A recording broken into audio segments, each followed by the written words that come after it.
What's up, everybody? Welcome back to Zero Gravity, Apollo Media's NBA podcast brought to you by Big City Wings, Houston's Wing Joint, and Apollo's Wing Joint. If you're in the Houston area, go check out your nearest Big City Wings today. This podcast is also brought to you by Celebrity Mint. Go check out celebritymint.com. Check out their graded legal tender collectibles of Mike Tyson, Ric Flair, and more. I'm joined by the Houston Rockets What We Learned Edition King, Josh Garcia. How we doing, bud? Man, if it wasn't for these title games today, I'd be doing a lot better. But I saw it, ingested it. I don't know how to feel. I said it was the two devils in the most evil place in America facing off in 2 weeks.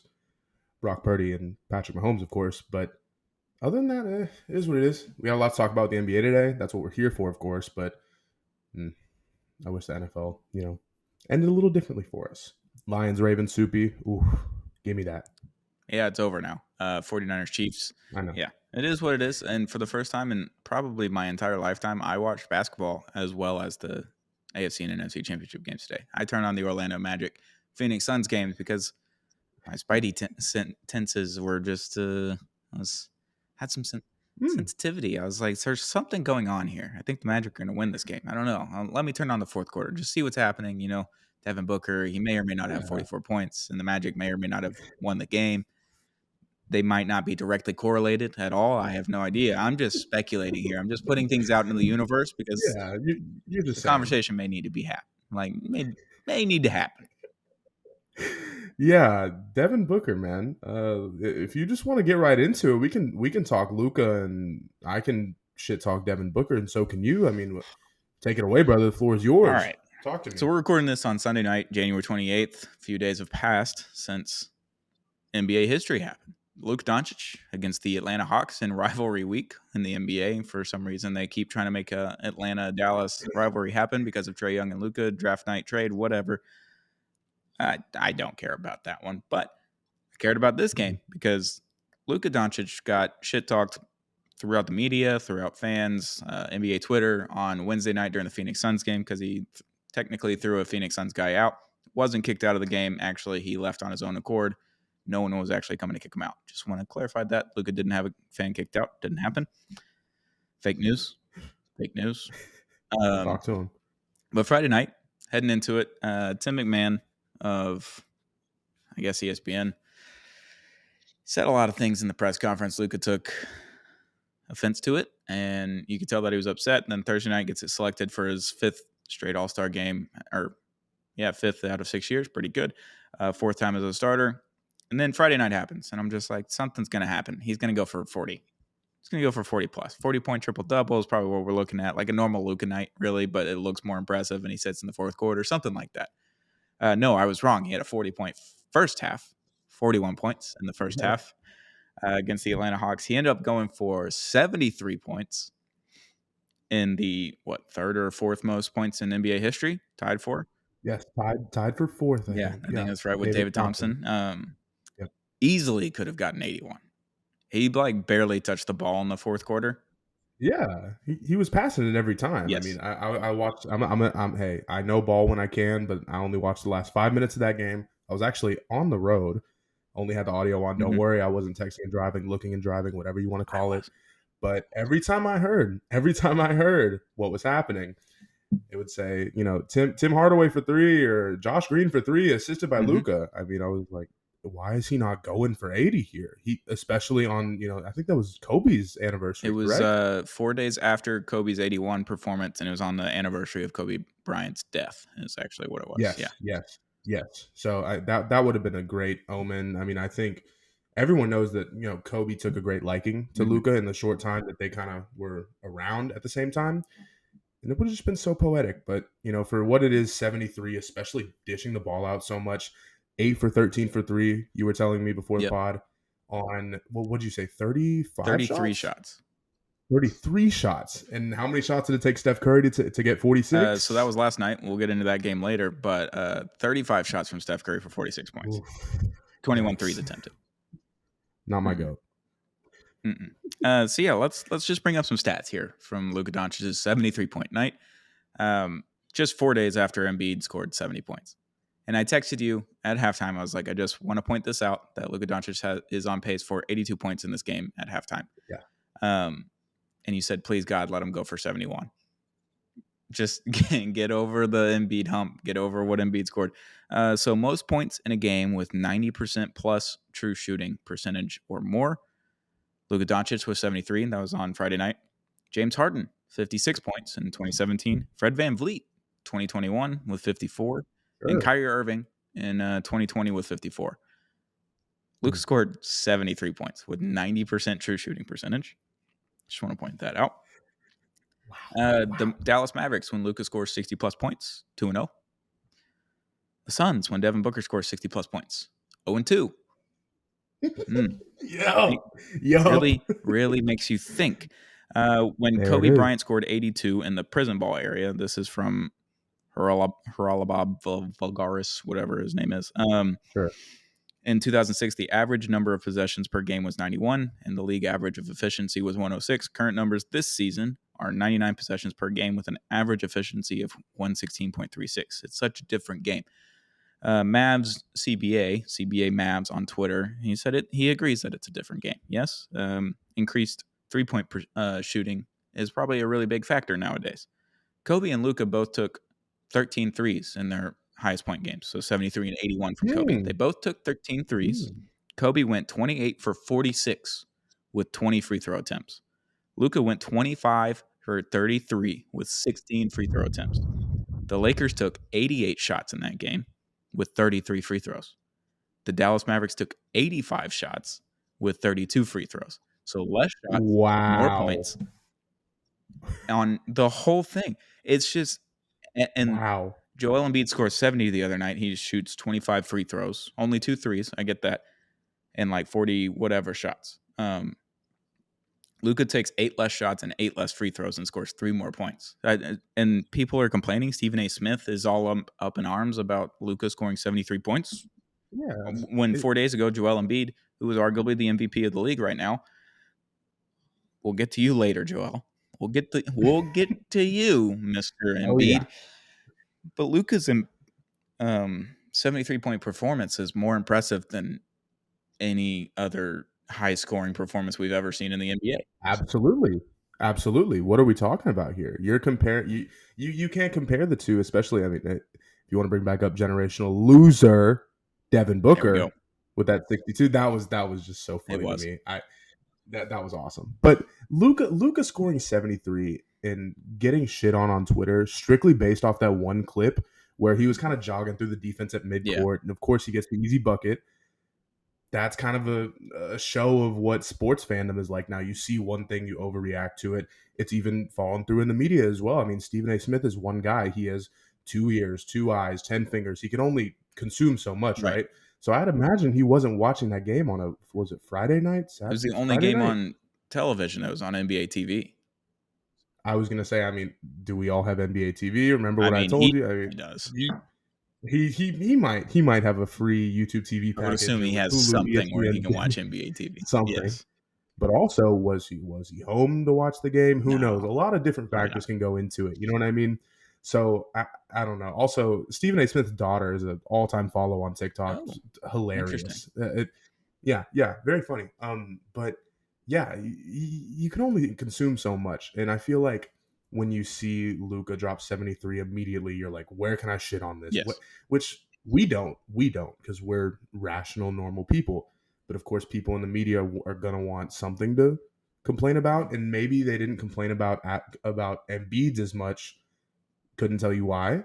Maybe there's a New York, Philly, Boston, East favoritism there. I don't know what's going on. Maybe Dallas is a quote unquote smaller market. And, they want to stir the pot more. I mean, remember even in, Giannis's, and maybe this is revisionist history, but Giannis's 2021 finals run, I mean, there's a lot of people shitting on Milwaukee just for being a small market team. If you look at, Sacramento's run that they made, people were shitting on them as well because they were playing Golden State. I mean, of course, they lost that series, but anyway, they're always going to complain about something, and just got to stick with it. It is what it is. That's why I really only consume local media when it comes to Rocket stuff, because it's great that Bill Simmons thinks that Alperen Şengün is the best player in the league.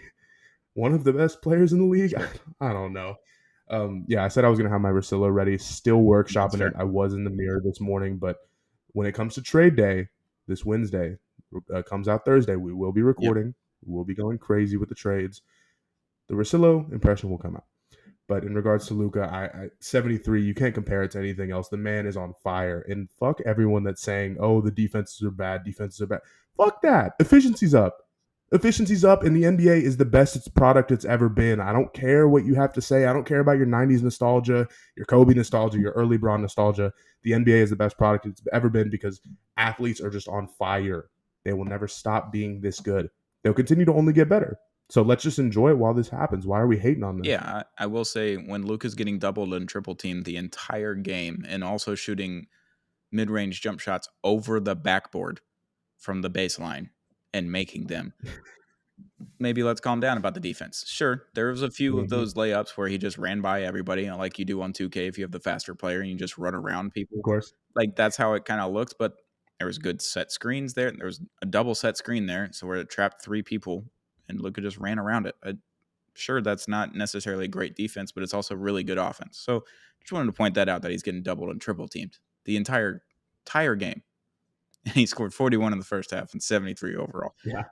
It's literally the most efficient scoring performance that we've ever seen. Ever. Yeah. There's no footage of Wilt's 100.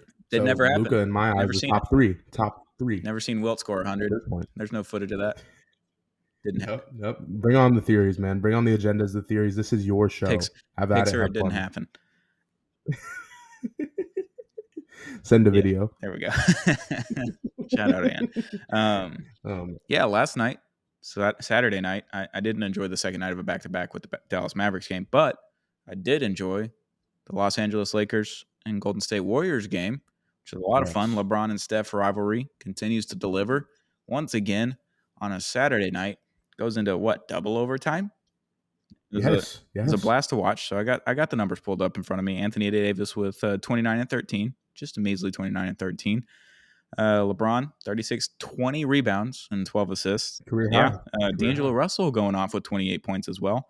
Taurean Prince solid 0 points. Sorry, I didn't want to bring that one up. Jonathan Kuminga with 22. Andrew Wiggins, 22. Steph Curry, 46. Klay Thompson, welcome back. 24 points on 24 shots. Not sure how good that is. But Lakers win in double overtime, 145 to 144. The meetup in the middle after the game, on the middle of the court with LeBron and Steph, and they were like, man, can't believe we did it again. How do we keep doing this, man? What the fuck? Like, this is awesome, bro. Like, congrats, bro. Like, that was awesome. Yada, yada, yada. Can't believe we're doing it again. They immediately walk away, and Steph goes, God damn it. And then he rips his jersey on the way in. So, oh, my God. That gave off the Chris Paul smiling to Steve Kerr and then immediately turning back around. Yeah.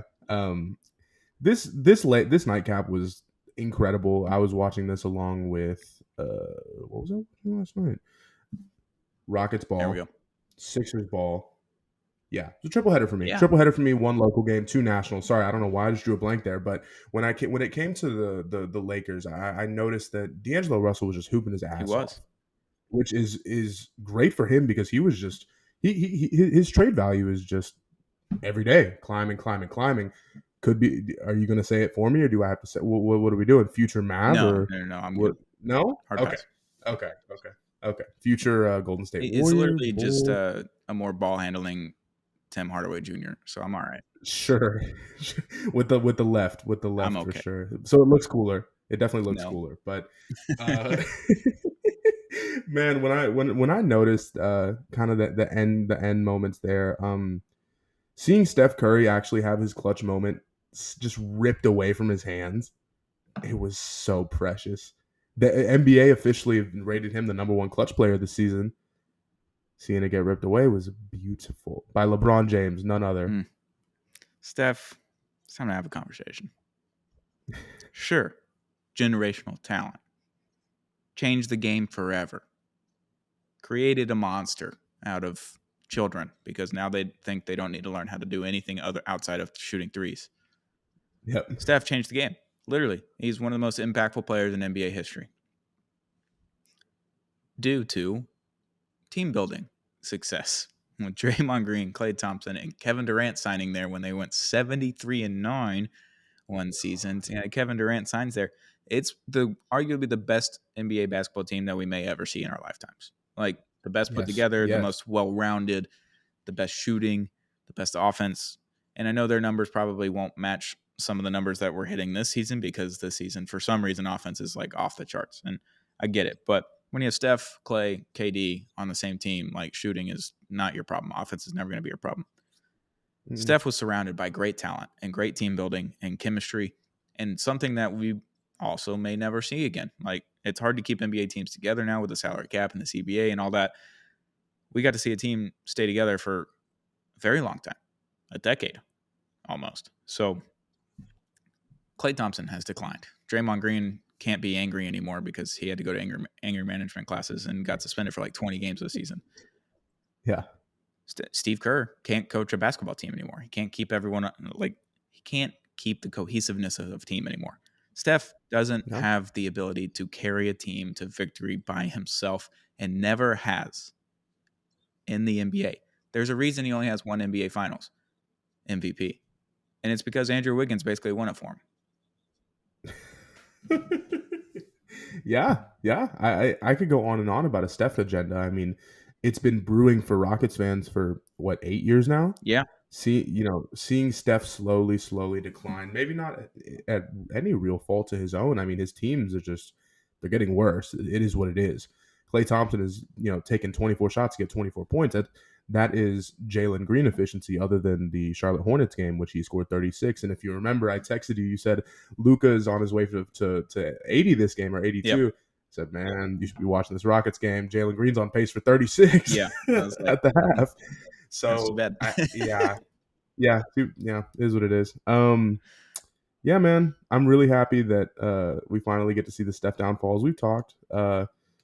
Seeing LeBron do it just felt a little extra sweeter. And every single moment of failure with these Warriors teams just gets a little bit sweeter every single time. And I'm so here for it. It's pretty funny because Steph, when you look at the numbers, technically owns LeBron.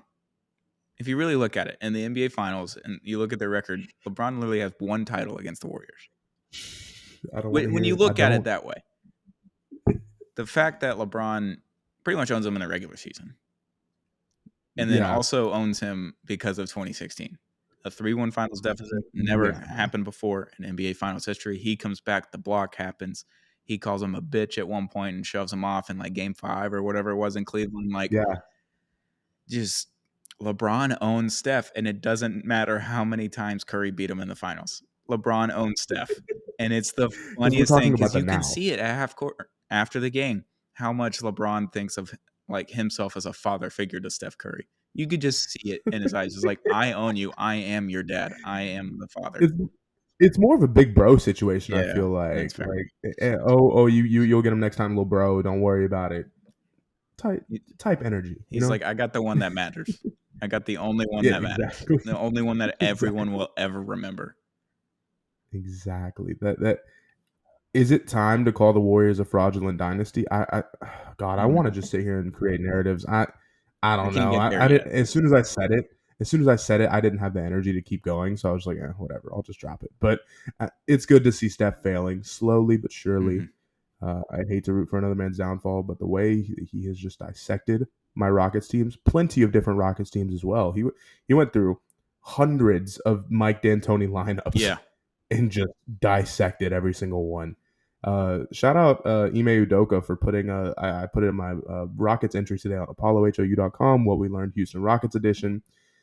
Ime Udoka put out the Walmart version of Mike D'Antoni's small ball lineup, and we ended up coming back 20 plus points on the Nets, and then of course didn't really work out at the end, but it was a really fun second half to watch and gave off D'Antoni vibes. Maybe not with the same offensive efficiency, but it's cool. It's good time. Yeah, the Mavericks tried the same thing last night. They came back, lost by 5. Unfortunately, the Kings. They've only played the Kings 3 times this season. Every time on the second night of a back-to-back. That's strange. Incredibly unfair, if you ask me. But the stats are skewed. They're very skewed. Yeah, get rid of back-to-backs. Slightly biased on Twitter. He's a big Mavericks guy. Hilarious on YouTube. If you haven't already, go hit the subscribe button on him, as well as us at Apollo HOU. Slightly Biased tweeted it. He's like, I'm tired of back-to-backs. They just need to be banned from the NBA. We have the ability Please. to just get rid of back-to-backs and never lengthen the season. Like there's times where there's 4 or 5 days off. Yeah. It's like just get the 1 or 2 days off and get rid of back-to-backs entirely. Just have 15 teams play Monday, Wednesday, Friday. Have other teams play Tuesday, Thursday, Sunday. Just call it a day. It's doable. There's games on every day. You can do this. There's a way to fix this. Adam Silver just got extended until 2030. It seemed like, and you got time, brother. You got time to fix this. Just do it already. Like I don't want to see the Rockets play back to back because we'll lose every time on that second one. Like I can't do it. Just give me a game every other day, please. So I can always wake up the next morning and say, "Ooh, the Rockets played tomorrow." Right. Come on. That's great. I need that. Because after Luka scores 73, I need a day. I need a day to process that. I don't need another game to watch. Like I just want to marvel in the 73 and not have to worry about a game that night as a fan. Please. And I know as a player, they're like, God bless. Can we just get a day off after that? Scored 148 points last night. And we had traveled immediately back from Atlanta. It's only a 2.5 hour flight, maybe 3 hours. But Still. You're not getting back until after midnight. You're getting back home probably 1, 2 a.m. Sleep in your own bed, sure. But then you wake up and you got a game at 8 p.m. that night. And also, the Dallas Stars played at 1 p.m. in AAC. So they had to turn the ice into a basketball court. And it was still 3 hours before tip. And like they had just started putting down the hardwood. Wow. Yeah. I had no idea that the dual arena usage is so cool to me, but I can't even imagine same day. What are we talking about here? They gotta work with the schedules or something. Let's get rid of back-to-backs. The Dallas Mavericks played the Celtics on Monday, the Suns on Wednesday, the Hawks on Friday, and the Kings on Saturday. Oh my god! What a fucking week. Yeah. All right, we got a few more topics here before we get out of here. Spurs, your Coyote mascot had a bat moment. Bat moment 3.0. Yeah. So there was a bat in the arena, and he put on his Batman costume. He had his little net. Chased him around for like 20, 30 seconds on the court. They stopped play, obviously, because there's a bat flying around in their arena. Catches him in the net, squeezes him, I think killed him, like hit him with the net. If you look at it, because he hit it, and he throws the thing down, and he's like, I got him. And you're like, that's it. But then he picks him up in the net, and he holds the net tight. So then the bat's like right here. Very strange moment, I guess, because he wasn't worried about getting bit because he had a mascot costume on. But true, yeah. Don't show PETA. Yeah, I don't want to get like rabies or whatever bats give you disease wise. I don't know. I'm not Ozzy Osbourne, so I didn't have to worry about it. Yeah, there it is. We need to have a conversation about this. San Antonio, what are we doing? What's the conspiracy? Because there's no way that you just see a bat fly around in the arena and you're like, oop, got to go get the bat costume on for our mascot. Put the costume on. Because that doesn't just happen. That's not an easy in and out change. Do you have an extra mascot? Are you releasing the bats and already have the mascot in his Batman costume? Ooh, is it a plan? Because this is not like this is a regular occurrence now. This is 3 times. Yeah. It's not a coincidence. Yeah, If I had a dime for every time the San Antonio Spurs had bats in their arena, I'd have 3 dimes, but it'd be weird that I'd have 3 dimes. You know? Right. We'd have 30 cents and we could buy a stick of gum, but that's about it. Yeah. There you go. Yeah. So I don't know. It was a fun moment, fun viral social media video, obviously. We will react to that next week, maybe on a different show. I don't know. Maybe teasing that. Maybe just teasing a new show from the Apollo HOU network. Maybe. I don't know. But yeah, the Spurs new bat moment. It's very fun when it happens, but it's getting very strange that the man's already in a bat costume, or the woman. I don't know who runs the mascot department there. Shout out the mascots though. I always wonder what Clutch the Bear. I always wonder what Clutch the Bear is thinking at all times when I see him. For sure. Yeah, I get it. But fun moment, fun video, but it's getting strange. Yeah, a little much. A little strange. Let's talk about a generational ducker. Generational ducker, Joel Embiid, ducks the Nuggets. Hasn't played in Denver since 2019 before I met my wife, who I've been married to for over a year and dated for 2 years before we got engaged and was engaged for an entire year before we got married. 2019 was the last time Joel Embiid played in Denver. Played against the Jokic-led Nuggets. He ducks people like nobody's business. It's the 6 craziest thing. games. Yep. There's 6 games left, Mm. brother. The prophecy is here. Luka, you are the 2023-2024 MVP. Honestly, anybody but Embiid at this point. Like, I don't even care anymore Please, because, like, Embiid hasn't please. played any good teams this year. He literally Yeah, misses every good team's game. it's not a coincidence anymore. It's been 9. He's missed 9 games this year, correct? What are we at? I think Because you 9. got to miss. No, he's probably, if he's got 6 more games, you got to play 65. So So he's missed 11 11 games? games and he's got 6, Yeah, right? yeah. Okay. Something like that. It's not happening. It's not happening. No, He he'll he is play. he is He'll play every game. Like, he'll just like come in for a minute or something, so it counts. Oh my god. That's what's gonna happen. He It's gonna be would. awful. He would do that shit. God, I hate him so much. I hate that motherfucker. Yeah, I mean, I was really looking forward to it. I put down some dollars on some more points, rebounds, assists on Joel Embiid and Nikola Jokic on Prize Picks. Use code Apollo or Apollo HOU. Get up to $100 match on your first deposit if you use There you that go. code. There you go. But Joel Embiid, I really want him to play because I was really looking forward to that game. It was an afternoon game. It's like 4:30, right? 3:30. Yeah, I think it was a little or early. 2:30 Yeah. maybe. But it was an interesting time. I was like, oh, this is kind of, it's not a prime time game, but it's in the middle of the day on a Saturday. Like, I'm gonna just ingest this game. It's gonna be awesome. And an hour and a half before tip, I don't remember if it was Woj or somebody, they tweeted it out and said Joel Embiid is experiencing knee soreness, so he's going to miss this game. An hour and a half before the game. Wasn't even on the injury Yeah, report. out of nowhere. Yeah, it was just out of nowhere. But let me tell you, I find it really, really fucked up that you're betting on Joel Embiid when we're sitting here shit talking him on live on air every week. Yeah. That's you're hypocritical, man. That's fucked Well, up. he's really good at basketball. I'm just rooting for him to miss enough games to where I don't even have to worry about him in the MVP conversation. Whatever. But he is a generational Whatever. ducker, and I really thought we were gonna have like a big man off, you know? Sure. I was really excited. That one tweet they said Giannis and Wemby having a length off right now. All time bad tweet. That's good. I really like that one. I'm going to start stealing it. But yeah, I was really excited for that game, but hasn't played in since 2019. Generational. Yeah, Generational 5 ducker. years. God, what are we doing, man? This just proves that Jokic is the better one anyway. Embiid, you can have all your ball hog, stat padding, bullshit games. When it comes down to it, you're gonna miss 6 more. I don't want to see Jokic win another MVP. I want to see Luka get it. But you are kind of right. Anybody but Embiid at this point. The Sixers are they're not enjoyable to me, regardless of even if Embiid was healthy, not healthy, on the team, not on the team. It's not a necessarily fun team to watch. I love Paul Reed and his energy, but I don't want to see Paul Reed, get 20, 30, 40 touches a night and score. I mean, he scored 28 the other night with half the team out, but career high, shout out. But yeah, Tobias was out. A bunch of people were out.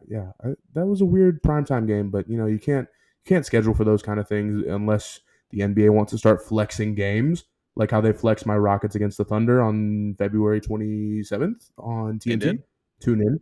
I don't know why they don't flex games. Like this is so strange.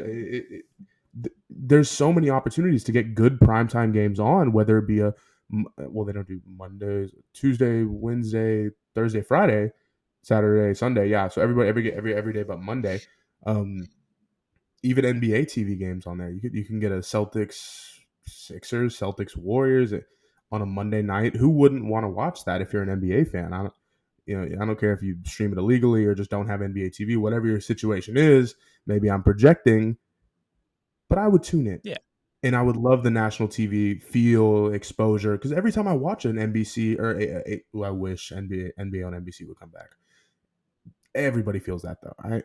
And ABC, ESPN, NBA TV, TNT, I don't care what it is. I just love the feel of it, and I want to feel more of that with better teams. Respectfully, I don't want to see the 5 seed Pelicans play on TNT. I'm sure it only happens twice a year, but the Warriors aren't a good team this year. The Grizzlies without Ja are not a good team this year. Can we just put flex games, put them on prime, put better games on primetime, please? That's all I ask. I think we've recorded a few times since this has happened, but the Dallas Mavericks announced that they are putting 11 games that were originally scheduled to be on Bally Sports Network on the local ABC channel in the Dallas-Fort Worth area for free of charge. So if you have cable or you have the ABC channel with your cable provider, YouTube TV, whatever it may be, you get those for free. So it's on ABC as opposed to Bally Sports. It's the Nice. transition from Bally Sports being going bankrupt and then getting purchased by Amazon. So there is still hope for your team that you won't have to worry about their rights for next season because Amazon bought them. So they have to go through the whole legal process, and we'll know by March that if Amazon ends up with the rights completely or they end up having to go away and Amazon has to fight for the contracts again. We'll see. Okay. But a big step in the right direction by Mark Cuban and the rest of the ownership group now with the Dallas Mavericks to put games on national television, or not national television, but Dallas-Fort Worth television for free to Right. see if you pay for That's those great. cable. So you don't have to pay an extra $20 a month or an extra $200 something a season. Like, that's huge. Yeah. More people get to watch basketball now. 9 million people, probably, I would say 6 to 7 million people in the DFW area are going to be able to watch Mavericks games if they want to. 11 of them this season. That's great. Even people who have antennas, like that, Yep. it comes with it. We'll go watch it. Have So fun. that's a big step in the right direction. I think a lot more sports Nice. owners are going to start doing that. I know the Phoenix Suns did it this past season. So I There you think we're go. going to start getting more. It'll be NBA season or NBA owners first. We'll see what happens with the rest of the sports. But I think NBA owners are realizing that the more eyeballs on their product, the better. That will improve their TV deals and their TV broadcast Yes. rights. Their bigger paydays will get bigger because they're giving it to more people. So that would encourage TNT, ABC, ESPN, so on and so forth to stay and get new contracts and bid higher for the Right. next TV deal. So Right. I love that. Good information. Thank you. I had no idea. Seriously, that's great for the league. Great for the team. pretty big stuff. Devin Booker joins the 62-point scoring in a loss club with his best friend forever, Karl Anthony Towns. In the same week, they both score 62 points basically, and they both lose the game. Very funny. Yeah, the fact that any individual player can score above 40 and lose. How does this happen? God, you had the cat storyline where the coach was Chris Finch was just sitting there, just dogging on his team, calling them selfish, essentially, just getting on their ass, and then seeing Devin Booker do the exact same thing the same week while the Pacers came back and rallied to beat them. I think it was 104-102, which 62 points in 102 or in 102 points. That's Dude, they crazy. just scored like 98 points and he scored 44. And they lost again to the Orlando Magic tonight. Agendas are happening. Agendas are agendaing. Just saying. Talk to me. Yeah. I love it. Devin Booker's incredible. He's been on a fucking tear the last month and a half or so. He's averaging over 29 points. I think he might be over 30 now with the 62 and a 44-point game. He might be over 30. So, incredible player and awesome to watch, but it's very funny that when he scores a lot of points, his teams lose every time. Luka Doncic 7-0 when he scores 50 or more points. Just wanted to point that out. There it is. Very funny about that 62-point club this season. It includes Booker and Kat, who are quite literally best friends. They went to Kentucky together. Very funny. Just generational losing. The generational losers are forming out of these high-performing players. It's really interesting to see. I don't know if we'll ever see anything like this again, unless it just keeps getting crazier when somebody will drop 80 net by next season, or I don't know. It might happen this year. I don't know what's going to happen. We've already seen multiple 70-point and 60-point games in a week. And the thing about Embiid and Luke, well, maybe not necessarily Embiid because they were feeding Embiid hard. Right. Doncic, that was very, what's the word? Kind of, it was accessible. You know what I mean? That 73 could have turned into 80 within minutes. If they tried to feed him, he's getting close to that 100 mark. Because he did not take the ball every time out of a possession. Like, they were giving it to Jaden Hardy. They were giving it to Tim Hardaway. They were giving it to Grant Williams even to take up the court. Like, he maybe 20% of the time was bringing the ball up when he was in the game. Yeah. Just the fact that we're having this conversation that 80 points is accessible in today's league. I'm sure, old heads can look at it and be like, damn, this isn't the NBA that I grew up with. Well, bitch, it's my NBA that I grew up with. So enjoy. You grew up watching the NBA. There was only 6 teams. Enjoy. Yeah. Enjoy every minute of it, man. Fuck y'all old heads. Watch the game, have fun. Speaking of generational losers, the Detroit Pistons beat the Oklahoma City Thunder this afternoon on Sunday, January 28th. You asked the question in our text thread. Is there no number one, like clear-cut number one team in the NBA? Because the Thunder did just take over the number one seed in the West yesterday, I believe. I don't know where they're at now. Didn't really look at the standings before we started recording, but it seems that everyone's on the same page that the Nuggets are the number one team in the league. Right. Even Right. though they're not the number one team in the West. They're like number 3. And Yeah. they haven't really looked as sharp. But when you get to the playoffs, everyone's going to just kind of understand that the Nuggets are the team to beat. Yeah, that's how it's always going to be until things change. I mean, very quietly, if you've noticed, the Boston Celtics were on a 27-game home win streak, undefeated at home this season as well, And Bill 20-0 Simmons pointed it until the out other night. a lot, and then they lost that game. Oh. Are we talking Bill Simmons? Who are we talking here? Yeah, Bill Simmons, my best friend. Oh, of course. Of course. Yeah, of course. I'm sorry. I thought you were going to do the voice. That's why I had to ask, I didn't man. have anything prepared for that. But then Kristaps Porzingis rolled his ankle, and he's like in a torture chamber now. It's very funny if you listen to his last podcast on Friday. Jesus Christ. I might have to tune in. We got every single $1 million picks wrong today in the NFL. Every single one. All 4 picks. All of them wrong. That's incredible. Thank you for that, Bill. I love you so much. I love Bill.